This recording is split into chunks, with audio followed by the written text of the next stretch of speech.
Hi there, welcome. Welcome to Homekeepers. Come right on in, my friend. So glad to be here today.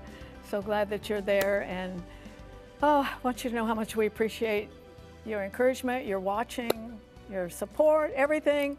As we're all working together to make the homes of America better and more God-centered. Boy, that would make a difference.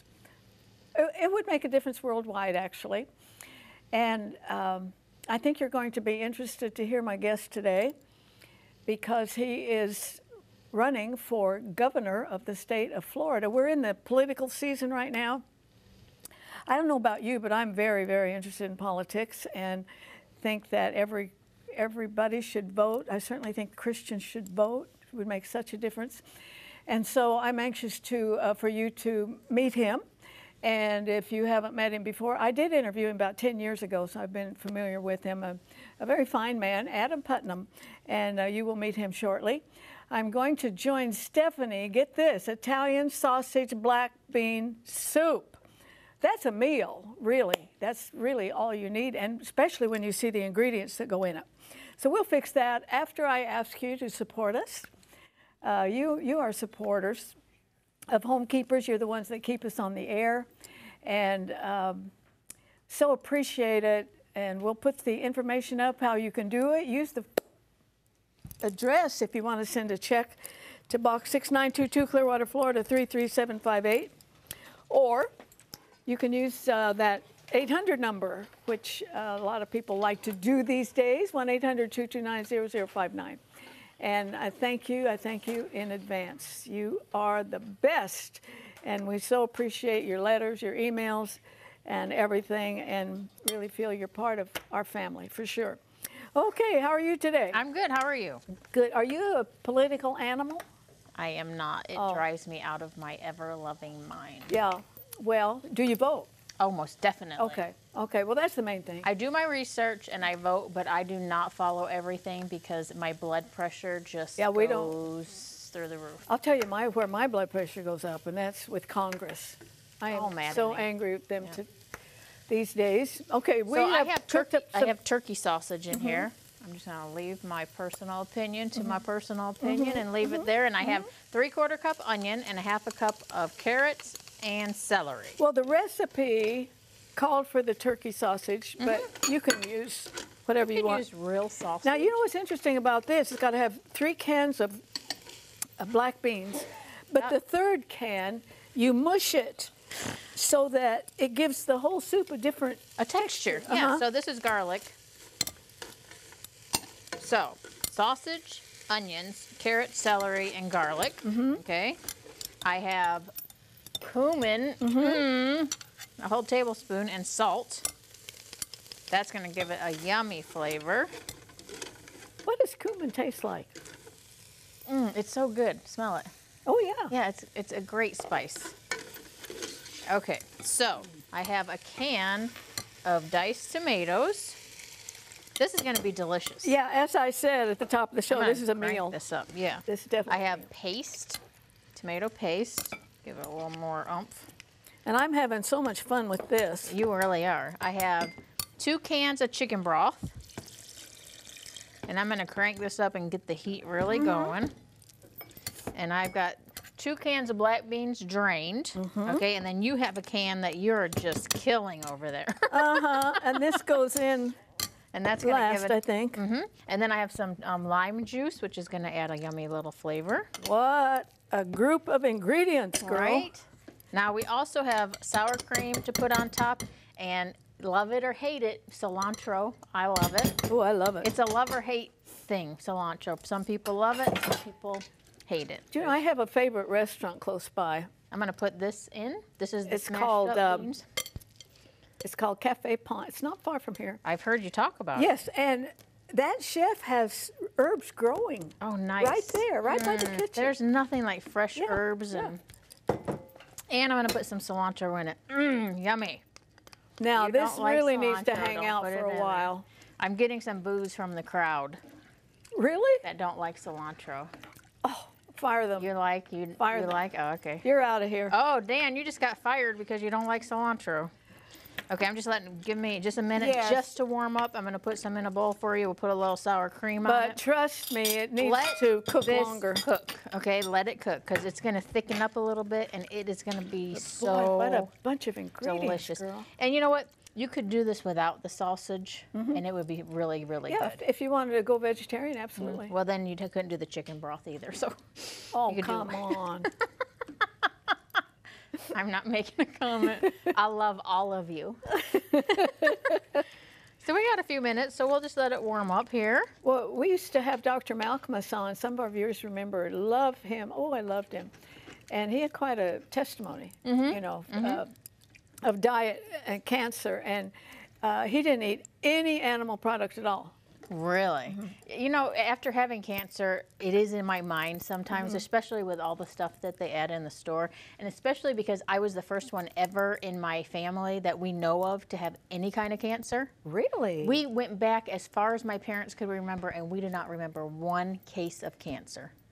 So it's always in the back of my head like, I wonder, was it something, you know, I don't know. Was it what? He's incredible and a great testimony, but I don't think eggs or milk or anything. Wow. And a lot of it's raw. That's good for you. Okay, so let me have the scooper because I want to get you some juice. Now again, just let this cook for a while. Let all the flavors marry. They need to get together and have a relationship. Put a little sour cream on there. Wow, we got Jethro Bodine soup spoons today. You like cilantro, right? Yeah. Okay, we'll put a little cilantro. Beautiful. You try it first. Okay. Beauty first. Get a age first. Is it good? Whoever thought of all that, God bless you. Isn't that good? That has a wonderful flavor. That celery is really good in there. And So the good. cilantro. Yeah. It's absolutely delicious. And as I did say at the top of the show, it's a meal, my friends, for sure. So if you want this recipe, I really believe you do.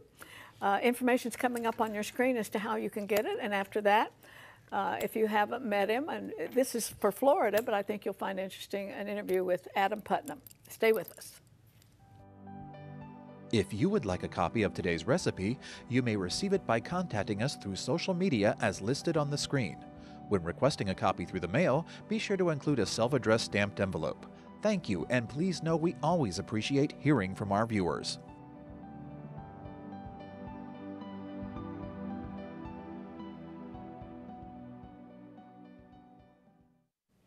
Well, it's my privilege to welcome again to the Christian Television Network and the first time to Homekeepers, Adam Putnam.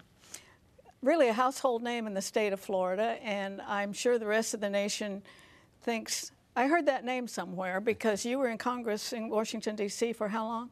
I was there for 10 years, from 2000 to 2010. Well, we welcome you. Thank you. And I know you're very, very busy. This is a political season, and going to really be circumventing the whole state for the next few days. I want to go back a little bit, though. You're born in Bartow, Florida? I am, the big city of Bartow, just south of Lakeland. I was born at Bartow Memorial Hospital. I'm a fifth-generation Floridian, and my 4 children were all born in Polk County as well, and they're the 6th generation. We're farmers. We grow oranges and raise cattle, and that's what we've done for all 5 generations. I might say that a 5th-generation Floridian is very rare because the state didn't really start to grow till we got a lot of air conditioning around That's here. right. The population was much, much less when I moved here than it is today. Your background a little bit, you're a man of faith. You were born into a Christian home and have maintained that. You bet. And I grew up in a little church in Fort Meade. It was Christ Church Episcopal. And when Melissa and I got married in there, if we added, or when we added a folding chair to the end of every pew, we could fit 91 people in there. And that was a crowd. It was a crowd. The next youngest person when I was growing up in that church to me, other than my brothers and sister, were my parents. Now we worship at Good Shepherd in Lake Wales, and been there now for a decade. And just Don't you love thank it. God for Sunday school? Exactly, yeah. exactly. At some point, you know, our 4 children were coming along, and Melissa said, we've got to get a Sunday school. You know, we can't be the only Sunday school. Our 4 can't be the whole class. Yeah. And it's just been such a blessing. I think to the be around Sunday young school families. that really sticks with you if you get it as a child. Now, you were in Congress for 10 years, and I had the privilege to interview you. Has been many years ago here at the network. And I remember that time that I would see you I'm a bit of a political animal myself, but I remember I had seen you a lot on TV. Were you the head of some committee? I was. It was called the House Republican Conference, which is essentially the spokesperson for the House Republicans in Congress. It's a job that when I retired from that position, Mike Pence took over. He and I were in the same freshman class, and so he moved into that job. And of course, he's gone on to some pretty big things. But it was a great position. It really gave me the opportunity to help fellow conservatives around the country and really try to be the person in the media conveying our values and our vision for the direction of the nation. Well, my impression was here's a rising star, and then you chose not to run again. I've always wanted to know why. Well, I like to say that I left Washington with my soul and my sanity still intact. We had 4 young children. We had at one time we had 3 under 3, 3 running around and then of course our 4th, and I just thought, gosh, Washington is just so dysfunctional, and I'm missing all of these important moments with my family. I had no interest in moving them up there and raising them in Washington. I wanted them to be grounded and rooted in Florida. And so I came home to my roots, which is agriculture. I ran for Commissioner of Agriculture, which in Florida is a statewide office, because I knew that our founders had it right, that the states are the laboratories of democracy. This is where you can make the greatest impact and have the greatest impact on the future of our state. And that's why I chose to leave Washington. It was a tough decision at the time, but I've never regretted it. Okay, I want to kind of know all of that and let the viewers know it as well. The slogan for your campaign is Florida First. How do you define that? Well, I define it as someone who is focused every single day as governor of Florida on Florida. We've seen a nationalization of our politics. You see people running for school board who are talking about what's going on in Washington, and that's a reflection, I think, of some of the frustration about Washington and the role that it has taken over in our lives. I will put Florida first every day. I know Florida best. As Commissioner of Agriculture and as a native, I've seen every corner of our state, big cities and small towns alike, from Perdido Key to Key West. And when you do that, you know that we can't have a cookie-cutter approach to Florida. There's a big difference between Hialeah and Hamilton County, a county that only has 2 schools in the whole county. And so my Florida First agenda means we're going to put our families first. That was really the first platform of my agenda I put out there, which talked about bringing back the Office of Faith-Based Initiatives in the governor's office.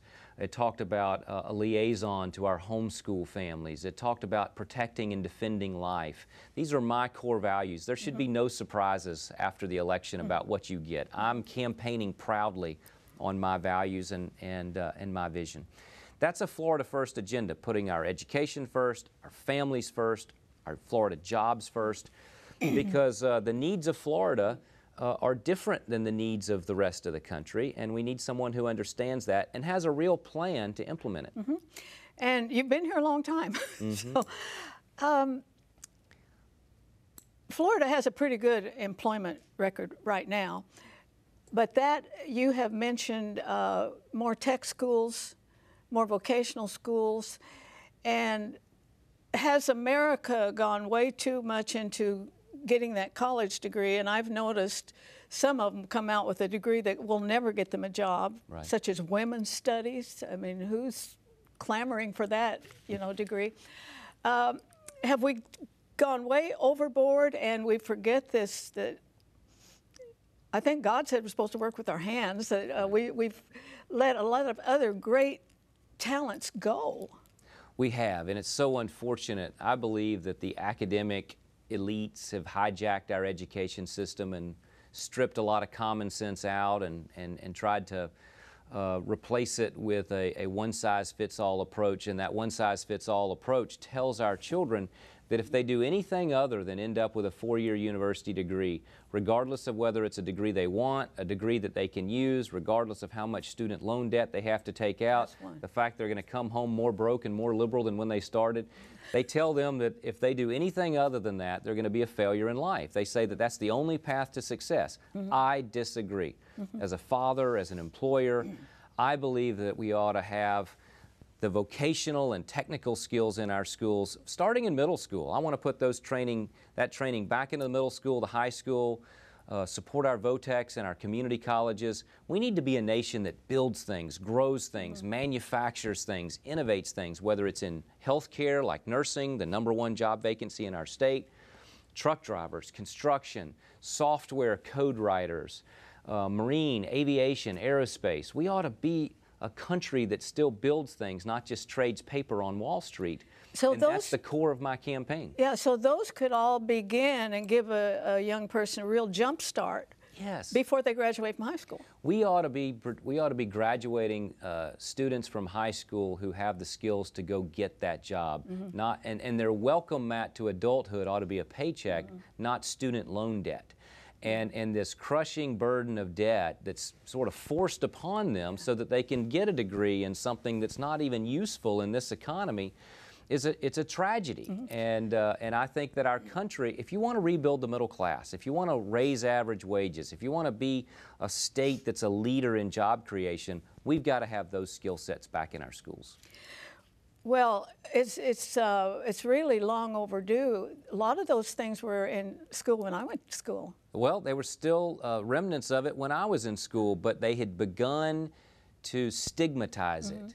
They were saying basically like, if you're not smart enough, you go here, or if you're a troublemaker, you go here. That's not what we're saying at all. In fact, you look at what, you know, the plumber comes out on Saturday to fix the lawyer's problem, and the lawyer looks at the bill and says, my goodness, you make more per hour than I do. And the plumber says, yeah, I make more than I did when I was a lawyer, too.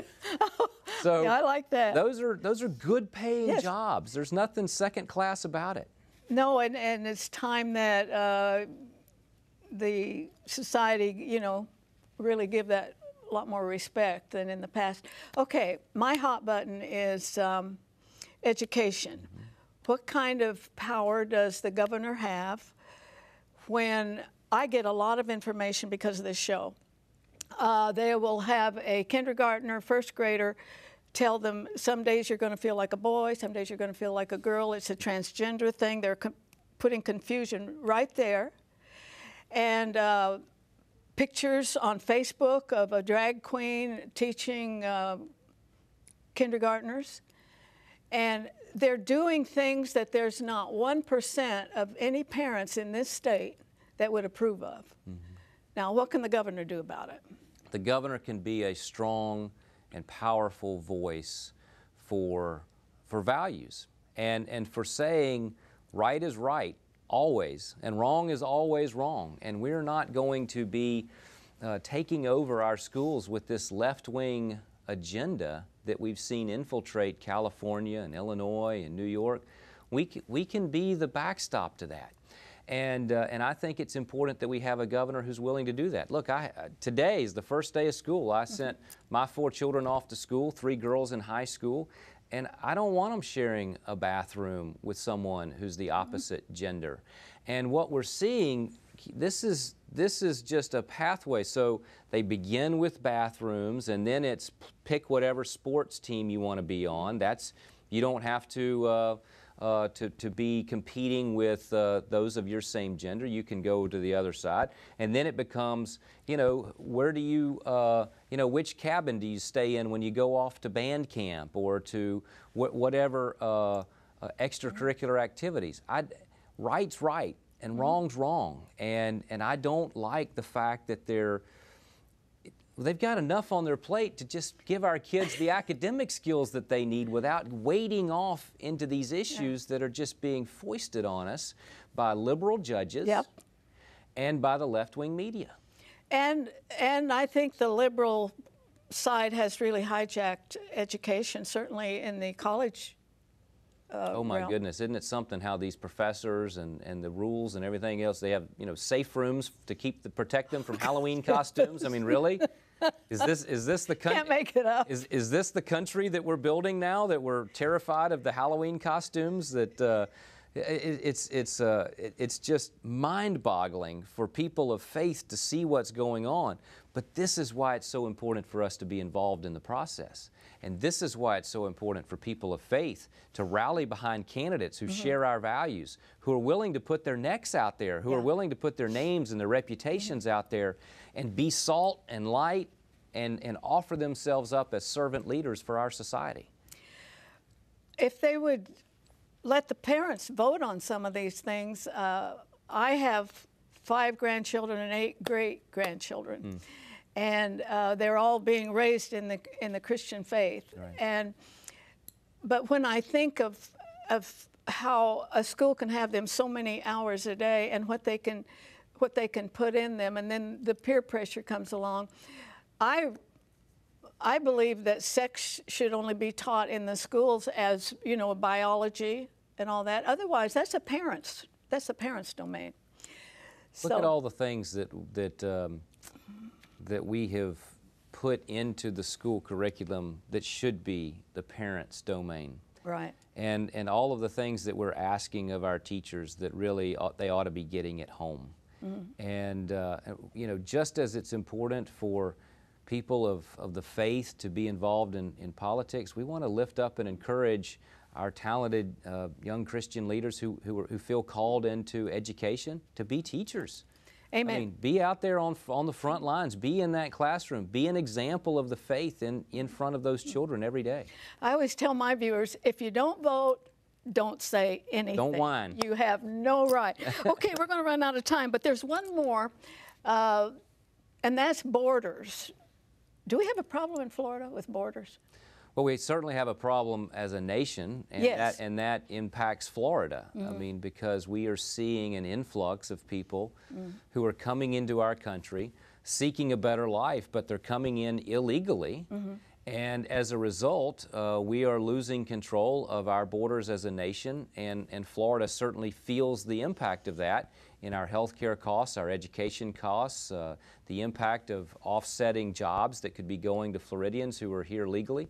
We need to make sure that we, you know, President Trump has laid out his 4 pillars for immigration. Secure the border. Congress still hasn't done it. Eliminate the visa lottery system. Don't get me started on Congress. Reform chain migration. And, you know, eliminate chain migration, which leads to one after another, bring some permanence to these children who are here, and make sure that, that employers can't knowingly hire someone who's in this country illegally. Those are the pillars that an immigration policy can be built on. I would like to ask all these people who push if they lock their doors at night. Right. Yeah, that's well put. I want an well answer put. for that. Well, we are out of time, but one quick one. You know, if we would kind of give the 10 Commandments and the Sermon on the Mount a platform, might be very beneficial. Wouldn't it, though? I mean, if people would live their life through the Beatitudes and the 10 Commandments, the world would be a stronger, better place. And our country has always been at its strongest when we've turned our eyes toward God. Exactly. Hey, thank you. My pleasure. It's always a thank pleasure you so to have much. you here. Good to be with you. Stay with me. I have a couple things to say before we have to say goodbye.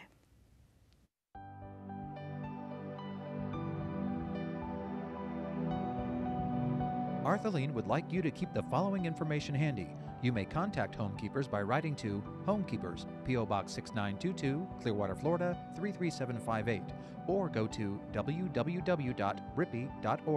Remember, we always enjoy hearing from our viewers, and we thank you for your support.